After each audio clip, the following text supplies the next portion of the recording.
What's up, everybody? Sean the D-Man here, and welcome back to the channel. Hope you guys are doing great. Hope you guys are having yourselves a pretty good. I want to say, I hope you're having a pretty good weekend. But if you are an Auburn fan, you are having anything but a good weekend. Auburn falls to Texas A&M on the road, 16-10, and they're like, I'm gonna bring up the. Oh, looks like Ole Miss is gonna beat LSU. Um, they bring up the box score and everything else that I need to. Um,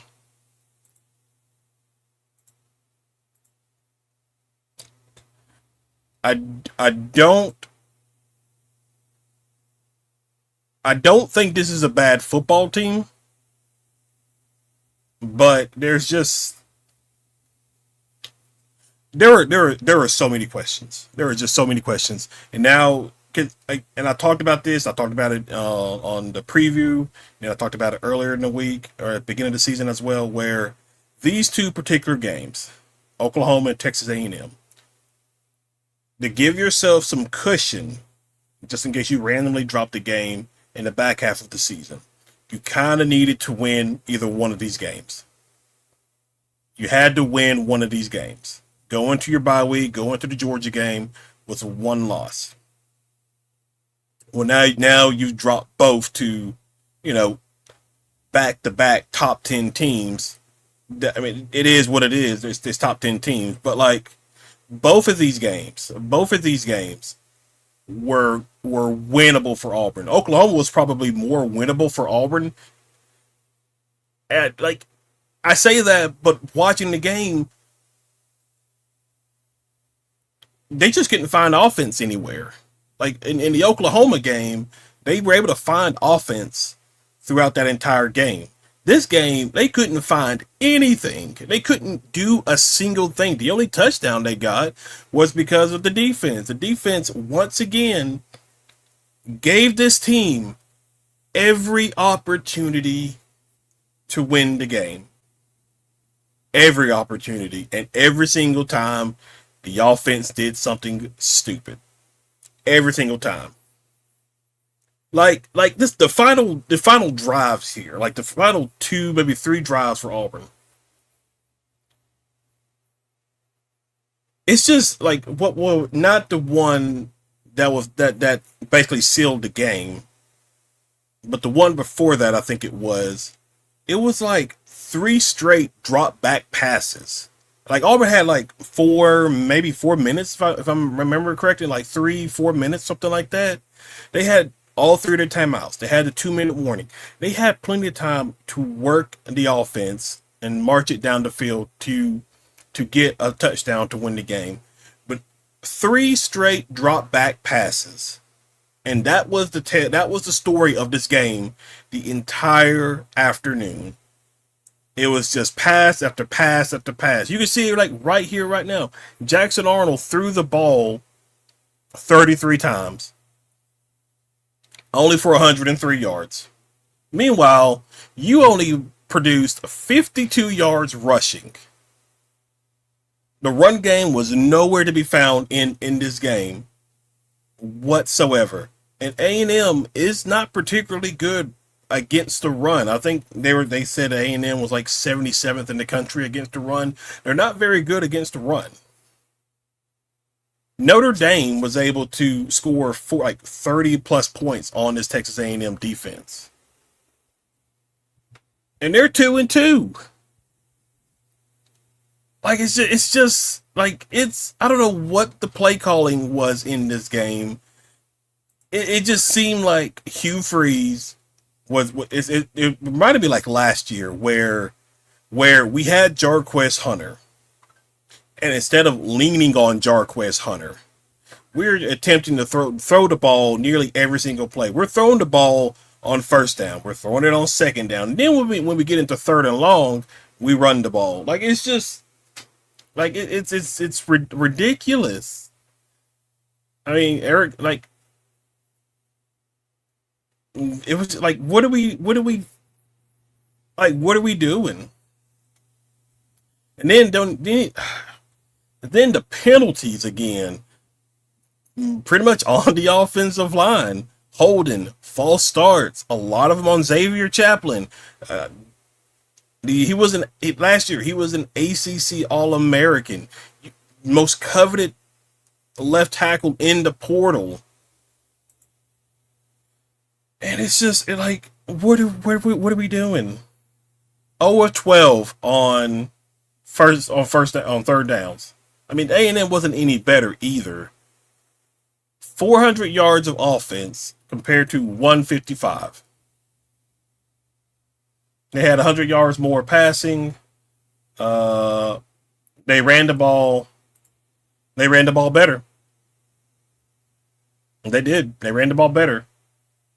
Um, they had time of possession about 9-10 minutes more than Auburn did. I mean, you had 10 penalties for 69 yards, and compared to Texas A&M, you got a turnover, but like I don't know what to make of this game. Like the defense did everything in their ability, in their capability to keep you in the football game. And it's been like that since last season. And the offense continues to struggle.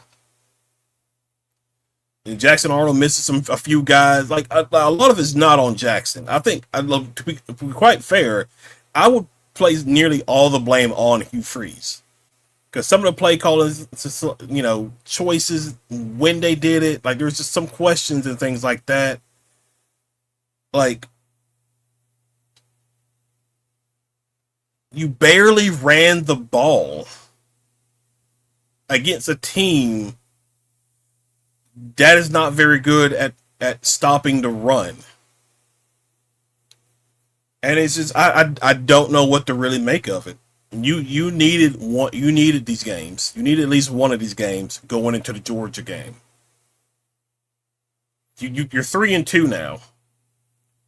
Was more than likely about to be 3-3 in about 2 weeks. Now again, we don't know what crazy things are gonna happen. Auburn could, I don't know.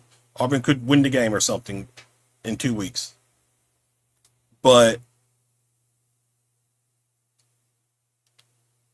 like it's like I just don't really have much words to really say about the performance that I saw in this game. Like I really don't. Like it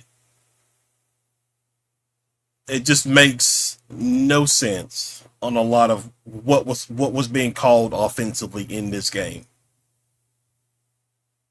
Like at all.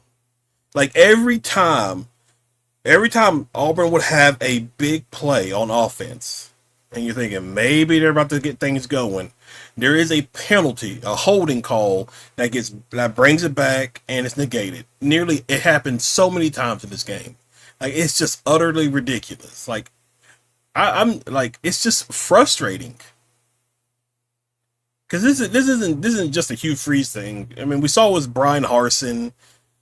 Maybe not the first year for the most part, because they had Bo Nix and he made the plays and stuff like that. But like obviously you had Harsin's second year. Later on, Gus started to kind of get up there and everything like that. But like it just seems the offensive coaches that Auburn hires typically, like, they struggle doing what they are claimed to do, and that is be offensive guys. I I mean, I'll give credit to Texas A&M. Their offense and their defense, they made plays. I mean, only bright spot for Auburn, you didn't turn the ball over. You're 5 games into the season and only committed one turnover while getting a couple of turnovers. That's nice, but I don't know. I don't know, and it's just starting to, like, I don't know. Like, you could put some stuff on Jackson for sure. You could put you. I would say you can put a large majority of it on Hugh Freeze and the offensive coaching staff.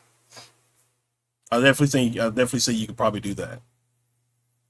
And I think Jake Thornton told Xavier Chaplin if he didn't stop getting offsides and stuff like that, he was gonna pull him out of the game. That was a tweet by I think Nathan King tweeted that out from Auburn Undercover. And I just like honestly I don't really have much more to say about the game. I really don't even want to like it was just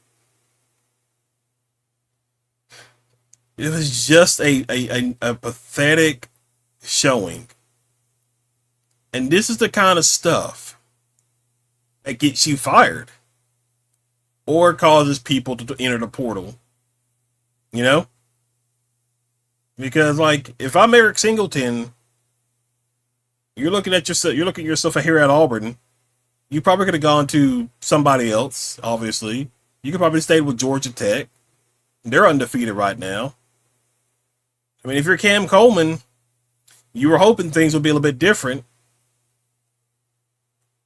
Still feels the same. Like Perry Thompson had an opportunity for a big play down the field, and the ball, like, yeah, the defender's there, but that's what you're recruited to do. That's what you're paid to do is make these plays. Like he could have made the play.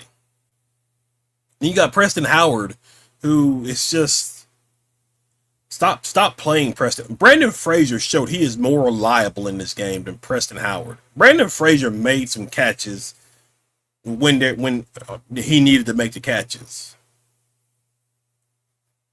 I don't know what's got to I don't know what's going to change. Like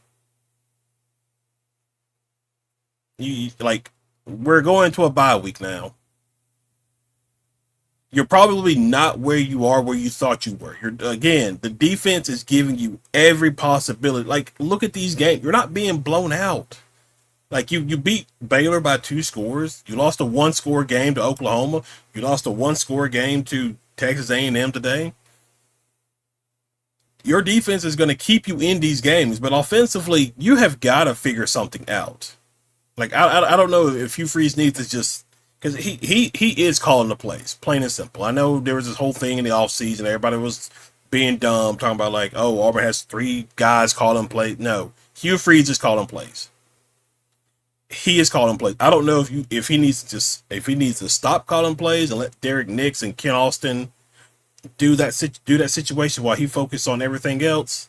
But whatever it is from the offensive standpoint is not working. It feels like he was just consistently trying to force the pass throughout this game. 32 attempts in regards to passing in this game. Oh no, it says 33. It was I don't know. But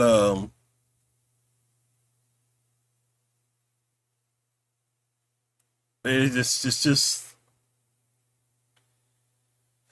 I don't know. I mean, I don't have much to really else say about the game. It's just a pathetic out performance, and like it gets people frustrated. It does.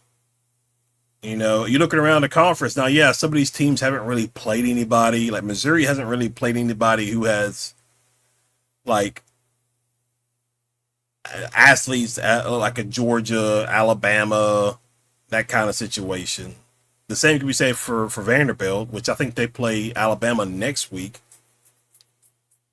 So we'll have to see how that looks.